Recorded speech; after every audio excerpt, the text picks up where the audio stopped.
My best friend faked my death online for Instagram likes, so I exposed her lies to everyone. A year later, she's back, crying at my doorstep, begging me to fix her ruined reputation. When I first got to college, I expected it to be the college experience that the movies always talk about. Instead, I spent my first month eating completely alone in the hallways, feeding my TikTok scrolling addiction to help myself feel less like a loser LMAO. Every night I went to sleep fantasizing about dropping out, but I knew my immigrant parents would completely crash out if I ever dared to bring that up, so I just ranted in my notes app LOL. So this is the state I was in when I met Ava. She saw me sitting alone one day and told me she liked my shoes, and from there, our friendship was born. She even added me to the Snapchat group chats. Whenever I posted on Instagram, I felt so cool because I'd get dozens of comments from girls in high school and college hyping me up. There was just one red flag. Ava was obsessed with her social media presence, like really obsessed. One time we went out for brunch, and as I was about to put my bacon in my mouth, she grabbed my wrist and made me put everything down so she could take a photo. At the time, I didn't mind because she had 15,000 followers that she needed to update, but she ended up trying to find the right angle for almost a full hour. But I figured that if this was her only flaw, then that was okay. Soon our friendship developed into one of those codependent bestie friendships that basically feels like a relationship. If we weren't hanging out in person, then we'd be on FaceTime. But she was about to become my biggest op. That summer, I invited her to my family holiday. There was just one thing I was extremely worried about: my autistic brother. He was the type of boy to apologize to the playground swing when it was too dirty for him to use, the type to wave his hands and excitedly scream "hello" to every pigeon he passed by. But Ava really made it seem like she was completely fine with everything. She even got him an expensive toy dinosaur as a late birthday gift. On the first day of the trip, he spent an hour arranging napkins into perfect triangles. In the process, he ended up knocking Ava's designer sunglasses on the floor. They didn't even scratch, but I guess it was still enough to annoy her because she ended up posting a photo of them to her story. "This is why all autistic kids should be put down," was the caption. She even photoshopped a crack into her lens for dramatic effect. "It's my Instagram page, I can post what I want," is all she said when I confronted her. Her tone was so entitled that I swear I thought she was pranking me, but then she turned her body around and went back to doom scrolling. Well, I had heard dozens of stories about how going on holiday with your bestie will always cause fights, and I was determined to disprove that. I had no idea how bad things were about to get. We were by the beach when a couple were taking wedding photos nearby. I was extremely proud of Tommy, because if it was that time a year ago, he would have run up to the couple and tried to join the photos. But now he was just sitting still, smiling wide and playing with the sand. Well, that's when we were hit with the wrath of Ava. When the couple were done taking pictures, Ava grabbed their balloon display to take photos. Cool. Until one of her ugly, freakishly long acrylics accidentally popped one. Tommy immediately tensed up and screamed. When I glanced over at Ava, I expected her to look guilty, or at least stop touching the balloons. But no. Instead, she had this evil smirk on her face like she was some sort of little gremlin. And as soon as I managed to calm Tommy down, she popped another, and another. In the 10 seconds, she had popped 5 more balloons. Too loud,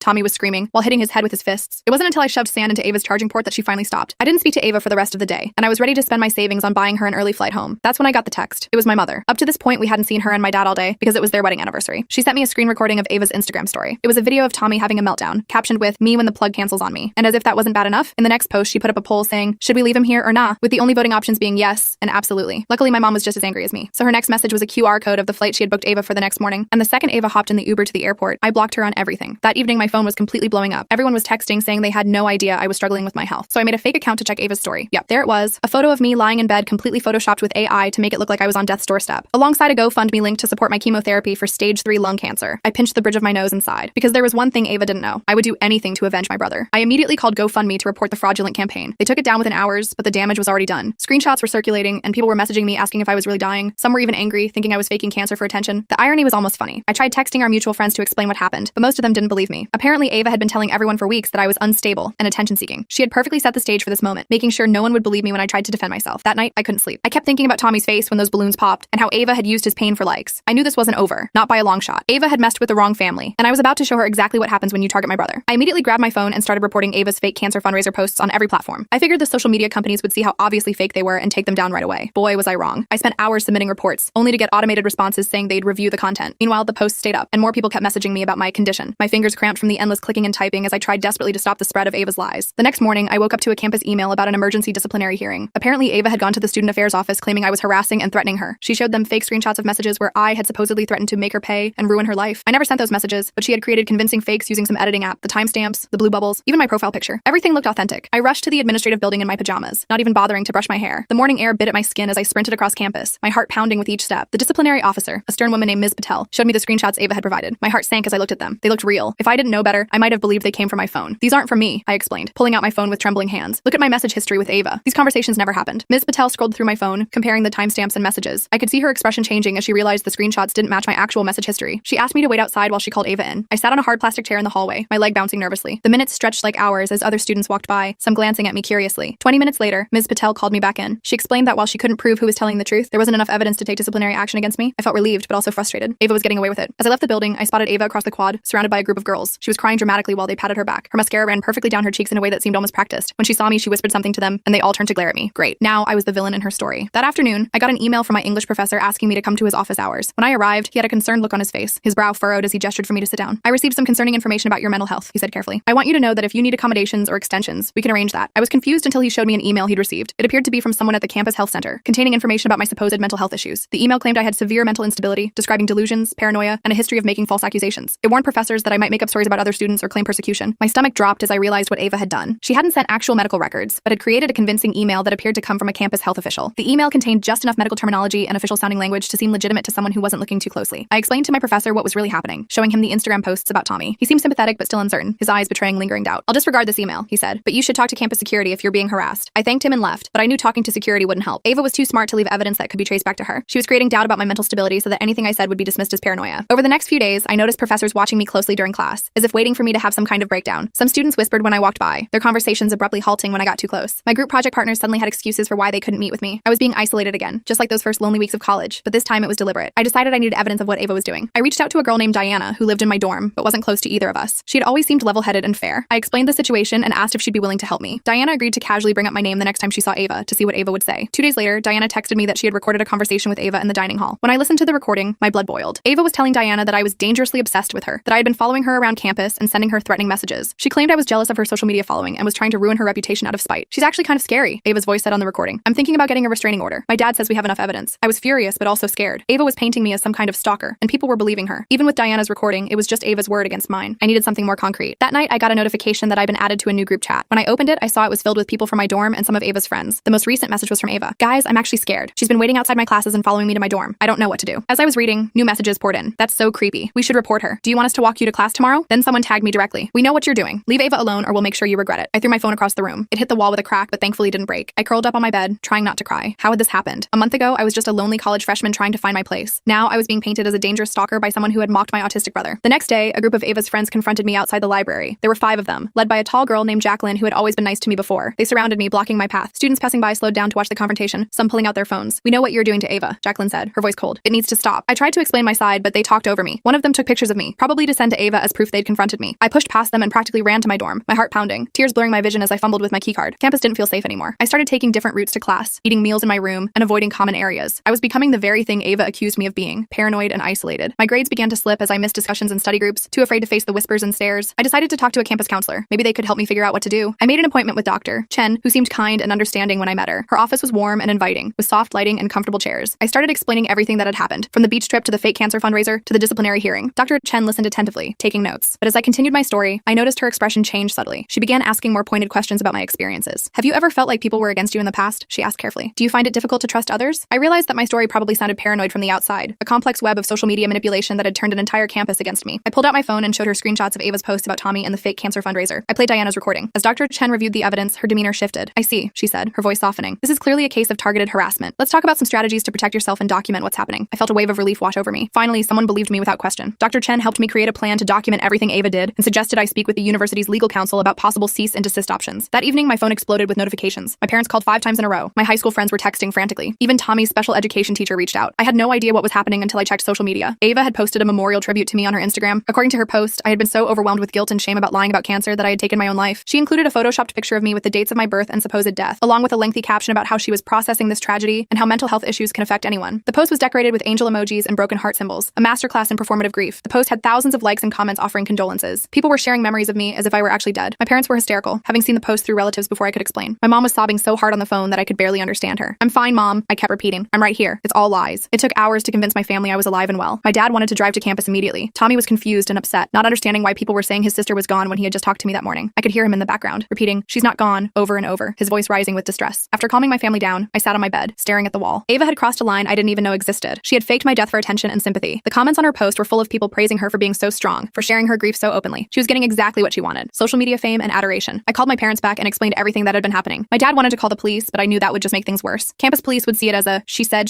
situation, and Ava had already poisoned the well by making everyone think I was unstable. That's when my mom suggested something unexpected. "What if we don't correct this right away?" "What do you mean?" I asked. "If everyone thinks you're gone," she said carefully, "then Ava won't be watching what she says or does. She might get careless." It was a crazy idea, but it made a strange kind of sense. If Ava thought she had won, she might reveal her true colors to someone who could help me prove what she was doing. My parents agreed to keep quiet about the hoax for 48 hours. I emailed my professors saying I had a family emergency and would be missing classes. Then I deleted all my social media apps and turned off my phone. For all intents and purposes, I disappeared. My roommate Lisa agreed to help me. She wasn't close with Ava and had seen enough of her behavior to believe my side of the story. Lisa would go to a party that weekend where Ava would likely be, wearing a hidden microphone we bought from an electronics store. The plan was risky. If Ava discovered what we were doing, she would just spin it as more evidence of my obsession with her. But I was desperate. I needed something concrete that would show everyone who Ava really was. The night of the party, I sat alone in my dorm room, staring at the ceiling. The walls seemed to close in as I waited, my mind racing with worst-case scenarios. Lisa texted updates every hour, there. Ava had arrived. Ava was drinking. Ava was telling stories about me to a group of people. Around midnight, Lisa burst into our room, her face flushed with excitement. I got it, she said, holding up her phone. I got everything. She played the recording for me. Ava's voice was slightly slurred from alcohol, but perfectly clear. Of course I made it all up, she was saying to someone. She was so boring following me around like a lost puppy. And her brother? God, what a freak. I couldn't stand being around him for one more minute. A male voice asked, so she didn't really have cancer? Ava laughed. No, idiot. I made that up too. And now everyone thinks she unalived herself because of it. It's perfect. My follower count is up by like 3,000 since yesterday. That's kind of messed up, the guy said. Whatever, Ava replied. It's not my fault people are stupid enough to believe anything they see online. Besides, she deserved it for dumping sand in my phone. Do you know how much an iPhone costs? The recording continued for several more minutes, with Ava bragging about how she had manipulated everyone, from our friends to my professors to the campus counseling center. She admitted to creating fake screenshots, sending emails that appeared to be from health officials, and orchestrating the group confrontation outside the library. I sat in stunned silence when the recording ended. Part of me had still hoped there was some misunderstanding, that Ava wasn't really as calculating and cruel as she seemed, but the recording erased all doubt. She had systematically tried to destroy my life because I stood up for my brother. What are you going to do with it? Lisa asked, her eyes wide with anticipation. I thought for a moment. Send it to me. I need to talk to my parents first. My mom and dad were relieved to hear I had evidence. We discussed our options and decided on a plan. The next morning, I would go to the student affairs office with the recording and my parents. We would file a formal complaint against Ava for harassment, defamation, and creating a hostile environment. But before I could do that, something unexpected happened. One of Ava's friends, a girl named Catherine who I barely knew, sent me a message on Snapchat. I know you're not dead. I heard the recording from last night. Ava is telling everyone she's going to your funeral this weekend for content. This has gone too far. Catherine sent me screenshots of a group chat where Ava was planning to create fake crying videos at a cemetery for her Instagram. She was asking friends to film her breaking down by a random grave that she would claim was mine. She had even bought a bouquet of white roses and planned her outfit, a modest black dress that would look good with a filter. That was the final straw. I forwarded everything to my parents, who immediately called the dean of students. We set up an emergency meeting for that afternoon. When I walked into the administration building with my parents, I felt a strange sense of calm. I had spent weeks feeling powerless, watching Ava spin her web of lies, but now I had proof. I had the truth on my side. The dean, Dr. Williams, listened to our story with increasing concern. When we played the recording, his face darkened. He asked for copies of everything. The recording, the screenshots, the fake memorial post, the fabricated emails Ava had sent to my professors. This is one of the most disturbing cases of harassment I've seen in my 20 years at this university, he said. I assure you we will take immediate action. While we were in the meeting, my phone buzzed with notifications. Word was spreading that I was alive. Ava had posted a shocked update claiming she had just received word that reports of my death were incorrect. She was trying to backpedal, suggesting there had been a misunderstanding and that she was overjoyed to learn I was okay. But it was too late. The recording from the party was circulating. Students were sharing it in group chats and on social media. People who had believed Ava's lies were now seeing the truth. Her carefully constructed image was crumbling in real time. By that evening, Ava's Instagram account had been set to private. Her followers were dropping by the hundreds. The friends who had confronted me outside the library were sending apologies. Professors who had received the fake emails were reaching out to express their support. The next day, Dr. Williams called me to his office. Ava had been suspended pending a full investigation. She had already packed her things and left campus, unwilling to face the backlash from her former friends and followers. We've contacted her parents, Dr. Williams explained. They're as shocked as everyone else. Apparently, she's been creating elaborate fictions on social media for years. This isn't the first time she's fabricated serious allegations about someone, but it's certainly the most extreme case. I felt a strange mix of emotions, relief that it was over, anger at what she had put me and my family through, and sadness that someone could be so desperate for attention that they would go to such lengths. That weekend, I went home to see my family. Tommy ran to hug me the moment I walked through the door, his arms wrapping tightly around my waist. I knew you weren't gone, he said simply. Bad people tell lies. I hugged him back, tears in my eyes. You're right, Tommy. Bad people do tell lies, but they don't win in the end. As I sat with my family that night, watching Tommy arrange his dinosaur collection in perfect rows, I thought about Ava. Her need for validation had cost her everything. Her friends, her education, her reputation. All the followers in the world couldn't fill whatever emptiness drove her to such cruelty. My phone buzzed with a message from Lisa. She had sent a screenshot of Ava's Instagram account. It was completely gone, deleted or deactivated. The digital empire she had built on lies had finally collapsed. I put my phone away and turned my attention back to my family. Tommy was explaining the difference between a stegosaurus and an ankylosaurus, his face animated with joy. This was what mattered. This was real. The next week, I returned to campus with a new perspective. The whispers and stares had transformed into supportive smiles and friendly waves. People who had never spoken to me before stopped to check how I was doing. Professors who had once watched me suspiciously now praised my resilience. I found myself surrounded by genuine friends, not the superficial connections Ava had offered, but people who had seen the truth and stood by me. Lisa, Diana, Catherine, and others formed a support system I never expected to have. As for Ava, I heard she transferred to a school on the opposite coast, where no one knew her story. Part of me hoped she would learn from this experience, that she would understand the damage her actions had caused. But another part of me knew that people like Ava rarely change. They just find new audiences for their performances. I decided to channel my experience into something positive. I started a campus support group for students with autistic siblings or family members. I shared Tommy's story, not as a source of shame or mockery, but as a celebration of his unique perspective on the world. The group quickly grew, with students sharing their own experiences and challenges. One evening, as I was leaving a meeting of the support group, I received a final message from an unknown number. It was Ava. You ruined my life, the message read. I hope you're happy. I stared at the phone for a long moment, considering how to respond. Then I blocked the number without replying. Ava had tried to destroy me with lies. I had defended myself with truth. There was nothing left to say. I didn't respond to Ava's message. What was the point? She'd spent months trying to destroy my life with lies, and I'd finally exposed her with the truth. There was nothing more to say. I tossed my phone onto my bed and stared out the window at the campus quad below. Students were walking to class, laughing, completely unaware of the drama that had consumed my life. I felt weirdly disconnected from it all, like I was watching a movie of someone else's college experience. The next morning, I woke up to another flood of messages. Not from Ava this time, but from random accounts I didn't recognize. Some were supportive, saying they'd heard what happened and were on my side. Others were nasty, calling me a liar and attention seeker. Apparently, Ava had created a new account and was still trying to spin her version of events. I scrolled through a few messages before giving up and tossing my phone aside again. I was so tired of all this. I dragged myself to class, keeping my head down and hoping no one would notice me. Fat chance. Everyone was staring and whispering. I slid into a seat in the back row and tried to focus on the lecture, but my mind kept wandering. What was Ava's endgame here? She'd been exposed. The recording was clear evidence of her lies. Why couldn't she just accept defeat and move on? After class, a girl named Janet approached me. I vaguely recognized her from one of the Snapchat groups Ava had added me to months ago. Hey, I just wanted to say I believe you. she said, shifting awkwardly from foot to foot. Ava did something similar to my roommate last year. Not as extreme, but yeah, she has issues. I thanked her, surprised by the support. As I walked across campus, 2 more people stopped me to say similar things. Apparently, Ava had a history of manipulating people that went back further than I realized. I wasn't her first target, just her most ambitious one. When I got back to my dorm, Lisa was waiting with news. She'd been monitoring the social media fallout and discovered something interesting. Ava had created a new Instagram account and was now claiming to be the victim of a cancel culture mob. She was painting herself as misunderstood and persecuted. Check this out, Lisa said, showing me her phone. Ava had posted a tearful video explaining how she'd been framed by jealous haters who edited audio to make her look bad. The comments were a mix of people calling her out and others defending her. The defenders seemed to be mostly people who didn't know her personally, followers who only saw the carefully curated version of herself she presented online. I shook my head in disbelief. She just won't stop, will she? There's more, Lisa said, swiping to another post. She's planning to come back to campus next week to clear her name in person. She's organizing some kind of gathering at the student union. My stomach dropped. Just when I thought this nightmare was ending, Ava was planning to bring it right back to my doorstep. I called my parents to update them, and my dad immediately wanted to drive up again. I talked him down, assuring him I could handle it. But honestly, I wasn't sure I could. That night, I barely slept. I kept imagining scenarios where Ava showed up with a mob of supporters, or worse, alone and playing the victim so convincingly that people turned against me again. By morning, I was a mess of anxiety and exhaustion. I decided to skip my morning classes and went to see Dr. Williams instead. His secretary tried to tell me he was busy, but when I explained it was about Ava, she immediately ushered me in. Dr. Williams listened gravely as I explained what was happening. I'm aware of Ms. Josie's social media activities, he said when I finished. Campus security has been monitoring the situation. She's currently not permitted on university property, and if she attempts to enter, she will be escorted off campus. That was somewhat reassuring, but I knew Ava. She was resourceful and determined. If she wanted to cause trouble, a campus ban wouldn't stop her. What about her gathering? I asked. She's telling people to meet her at the student union. Dr. Williams frowned. We'll have security present, but I suggest you avoid that area entirely that day. No need to put yourself in a potentially volatile situation. I nodded, though I wasn't sure avoiding Ava was the answer anymore. Running and hiding hadn't worked so far. Maybe it was time to face this head on. The day of Ava's planned return, I woke up with a strange sense of calm. I'd spent the previous evening talking with my support group,